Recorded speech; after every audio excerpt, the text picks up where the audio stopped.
A career in music. You don't have to be up on stage to be successful in the music business.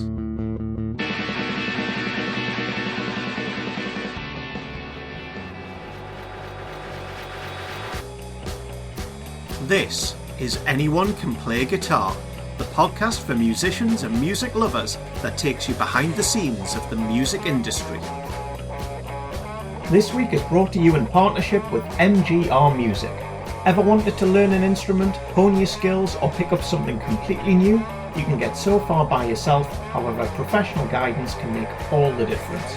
With a network of tutors right across the UK and rates starting from as little as £15 per hour, visit mgrmusic.com now to get started. Hello and welcome to episode 56 on Career in Music with me, Ben, and him, James. Hello. I'm getting you back. So last week we covered learning the guitar with Matthew and Leigh. And then you kind of get to this phase where you can start looking at things like power chords or bar chords, and that is such a significant moment for any student. Today we're going to stick with those two fine gents as we move into a career in music. Matthew focuses on being a guitar teacher, whilst Leigh touches on a wider range of things that he does, and the emphasis on self-motivation. You have to have that desire to be busy. Remember, a great way to support the show is to go on iTunes or wherever you get your podcasts and give us a rating and a review. It really does make a massive difference for the show. Now, on with the episode.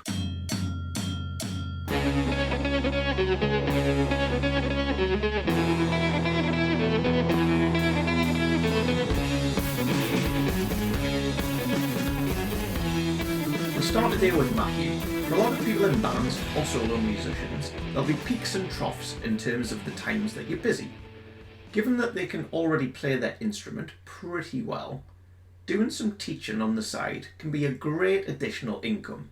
Or even for those who aren't budding musicians, it's an occupation with a lot of potential. So what are some of the considerations for anyone of thinking to going into teaching an instrument? Well, I guess we can approach this from different points of view and for musicians in different phases. So, for example, a musician who is a gigging musician who also has a job, but maybe has never taught music and maybe never considered teaching music as a sustainable income through music.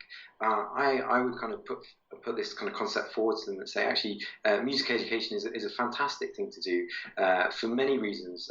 One of them being you can be your own boss as a self-employed music teacher who's maybe teaching students from their own home or traveling to students' houses to teach. You could take on as many or as few hours as you wanted to.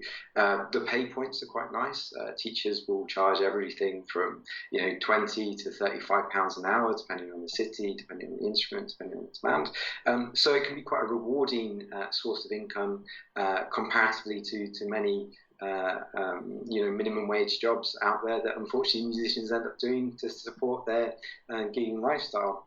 It can also be a more consistent form of income compared to gigging, and what I mean by that is many of the musicians that I work with go through phases as they are in their band where, for example, the festival period is intensely busy and they'll be earning quite a lot of money, but other times of the year actually there is not that many gigs, or maybe they're not actually being able to have that creative time. Maybe a member of their band's away, or this, that, and the other. And actually, a consistent income is about meaning that maybe every week or every month that you have a similar amount of income across the year. And I think we all seek that as individuals and also musicians. So for that group of people, I would really recommend exploring that concept with a caveat. And I think the caveat is not all great musicians make great teachers. And the reason I say that is that actually, I think if you move into the kind of teacher space and music education space, you need to be, an individual that is really willing to learn about how to teach music, which is a very different skill in many ways of how to play it. I think we can all imagine being in a guitar lesson where we have a great guitarist in front of us who is just fantastically showing off all the solos that they can play, but not actually really communicating those solos and how to play them to the student. So there is that caveat. But having said that, musicians are a group of people who are inherently often passionate about other people. They're passionate about music, and they're often passionate about communicating that, whether that is through the performances they do or through sitting down with another person who's really passionate about music. Often they can find with maybe a bit of training that they are really able to communicate these ideas to another individual. How about skills that are outside of the realm of teaching? This is a really interesting question, something that I've, I guess, worked with quite closely with different music teachers. It's everything else besides having the student in front of you in that lesson. Like, what is all the skills that you need? And one particularly stands out for me, and that's customer service, which is a very strange subject to come talk about, because we musicians don't necessarily think of something so corporate as customer service. Yet the way you answer emails and how prompt you are in answering those emails from music students can make a difference of whether they book in a lesson with you or not. And your approach and your enthusiasm in that reply email can really make that student feel more at ease at coming to that lesson. And again, I go back to the empathy point, is that for a music student, turning up for that first lesson is a really nerve-wracking experience. I mean, just getting the student through the door in the sense that they've come and they've turned up and they're meeting a stranger for this first time on a subject that they don't know very much about, which is inherently quite a worrying thing to do, and they've kind of opened themselves up for this experience to have. I just really think that we as music teachers should really help reassure these worries at the first kind of stage of talking to music students, and also as we kind of go through this process of getting to know the students and dealing with other aspects of when it comes to payments and, for example, different aspects like that, arranging lessons, that we do this in a way that we really recognise that we want to give the best service as we possibly can as music teachers to these students.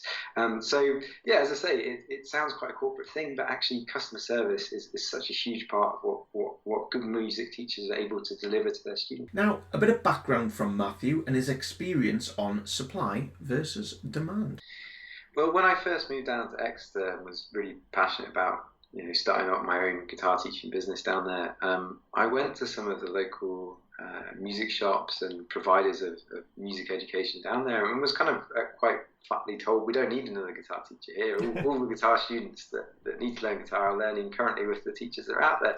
And I thought, you know what, I think there is more room for guitar teachers. And the reason that I know that, or knew that at the time so strongly, is I've been put on a 2-year waiting list in Leicester to learn to play guitar. Really? With the Leicestershire Arts, and ended up having a family friend teach me to play guitar, because the waiting list was so long to get around to having lessons with a so-called council approved teacher. So I knew that there is a massive demand for music education out there.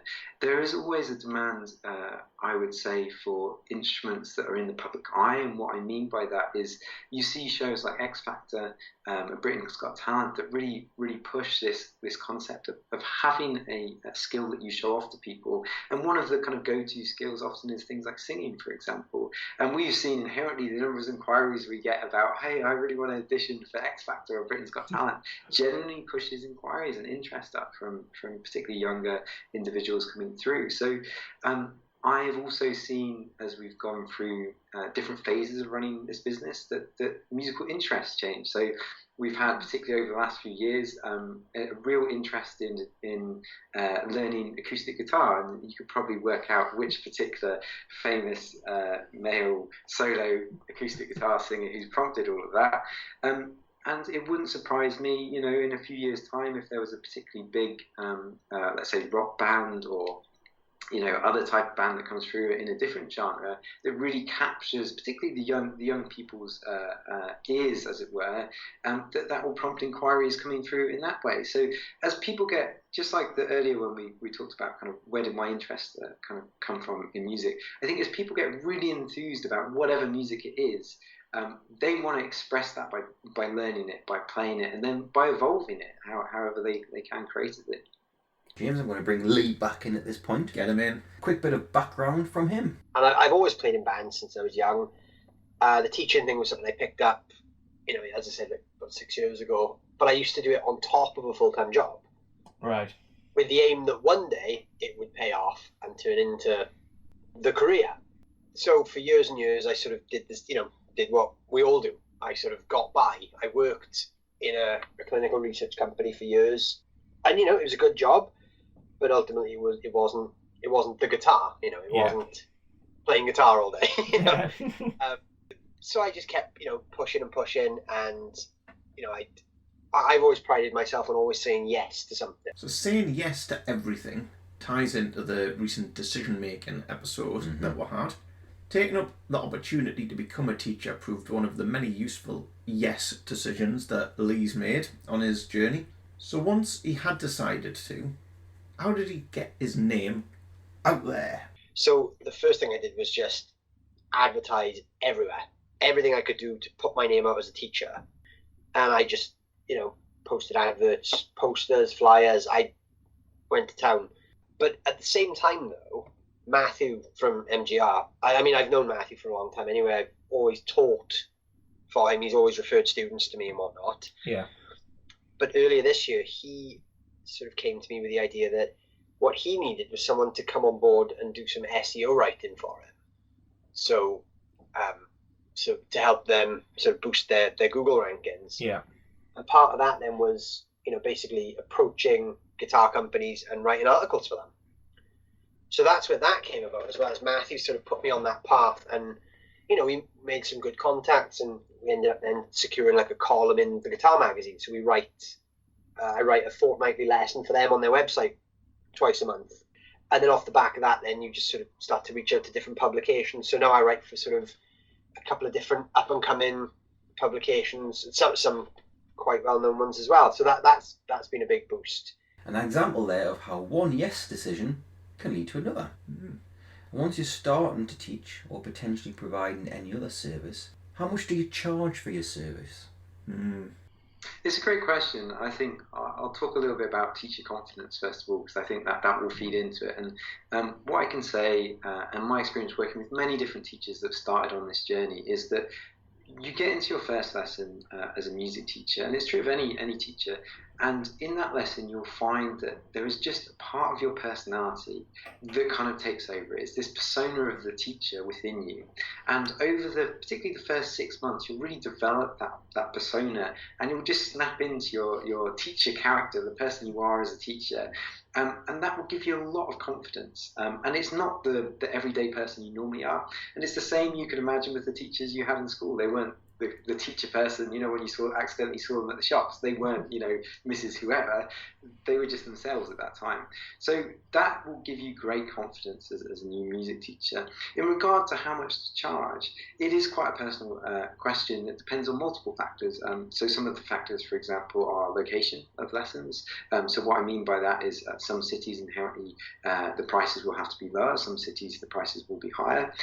It would also depend on the dynamics of the lessons. So do you travel to the students? How far away are the students from you? How do you travel? Are you driving there? If so, what does that kind of contribute to the overall lesson charge? I think for beginner teachers that are just starting out, I would want them to charge something that they felt comfortable and rewarded their time and input into that. And whatever that is, I don't think any music teacher should walk away from a lesson feeling like that they haven't really got the value out from what they're giving. And for different teachers, that means different things. So for some early stage teachers, it feel like it's a big learning process for them. So they're learning, and eventually they're going to put their prices up from what they've learned. For other music teachers, actually, I found that they are quite nervous about this price question. So they'll do things, for example, to have, first lesson free, for example, or very low lesson prices. So it might be £10 or £12.50 an hour. And my recommendation really is this is underselling yourself. People out there will be willing to pay for your services. If you've got great customer service, if you're genuinely enthusiastic and able to communicate the information to these students, they'll stay. And often I found people want to pay for really good service. They want to pay for really good knowledge. They want to genuinely really enjoy what they're doing in terms of their music education. So they will pay, and I know this. So have confidence, be confident about your price point, but with a small caveat is always be flexible. So if you notice that you're charging X, and when people find out no one wants to take a lesson, that might suggest that X is a little bit too high. If you're finding that you're fully booked up within 3 months of starting out, it might suggest that X is a little bit too low, and you can raise your prices a bit because everyone wants it. So it's a very flexible, quite fluid answer. This week is brought to you in partnership with MGR Music. Ever wanted to learn an instrument, hone your skills, or pick up something completely new? You can get so far by yourself, however professional guidance can make all the difference. With a network of tutors right across the UK and rates starting from as little as £15 per hour, visit mgrmusic.com now to get started. Now it's time for our regular good cause slot, and this week it's Matthew. Yeah, so the first place that we kind of expanded into was Belfast. My family actually from Belfast, and there is the Wave Trauma Centre in Belfast that provide care and support for people affected by the Troubles in Northern Ireland, and we were lucky enough to be able to provide some guitar lessons and classes there, for myself as an individual and for family that come from Northern Ireland, it's been something that's been really good to be involved with. So yeah, please do check that out. Anyone listening in Northern Ireland, and if you have something you're able to offer the community through the centre, then I'd really recommend doing it. Find out more at wavetraumacentre.org.uk. Now, on with the episode.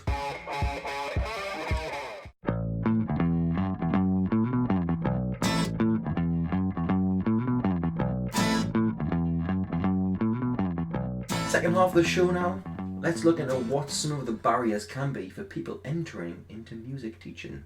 One of the challenges is for times, and the reason that is there's a peak time as a music teacher, which is normally between, let's say, 4:30 and 8 p.m. during weekdays, and that tends to be when people come for music lessons. And the reason for that is they've returned home from school, so the kids can come and attend their music lesson. It's maybe that the individuals have finished work and can now kind of attend that lesson. So one of the barriers sometimes is the fact that actually the individual who wants to teach music is already working during these times, or works a shift pattern that makes arranging lessons particularly difficult with their potential students. That is a barrier, I would say, for music teachers who are interested in kind of entering into it. Yet, what I've seen many music teachers do is quite carefully arrange that their lesson times as best they can, and really get to know their students and try and identify students that maybe can come earlier in the day. So, for example, university students will always say that they want to come, Wednesday at 5 p.m. But the truth is, they could probably come at Friday at 10 a.m. when they haven't got a lecture. So, getting to know your students and trying to draw them into time periods that are not the peak hours, so that you can either book in more students, or if you're working at those kind of peak hours, that you're able to slowly build up your student numbers. And the most important thing I would say to music teachers or prospective music teachers that are interested in getting into the industry would be, you don't have to quit your job today and become a music teacher tomorrow.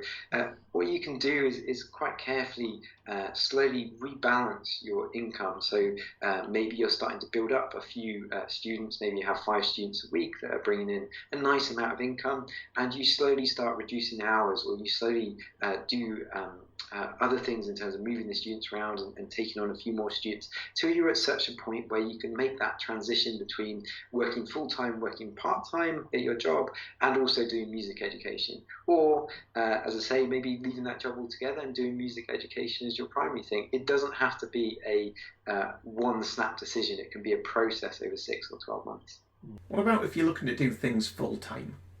Leigh made the transition from doing things part-time to full-time. So the first thing I noticed was, as soon as I didn't have to go to work, the initial thing was, okay, well, I need to fill my diary with work. And the initial thing was, okay, students, that's the first thing. I need to be a teacher first and foremost. But what was really good, though, is I then found, okay, well, I'm not having to go to work anymore. And my current diary, like, my evenings were already full. So I used to work 8 till 4, and I teach every day then from 5 till 7:30.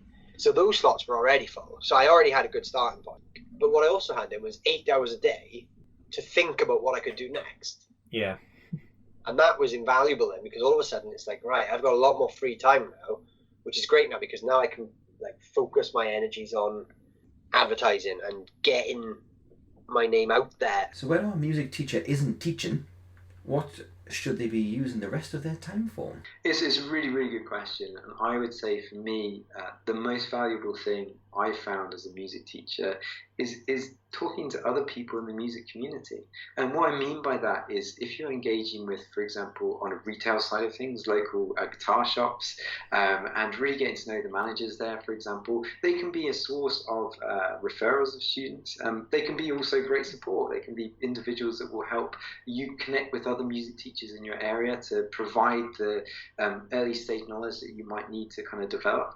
I guess the other side of things is getting to know local schools and working out how you can maybe promote your stuff with the school's agreement there. So maybe you can put up some posters.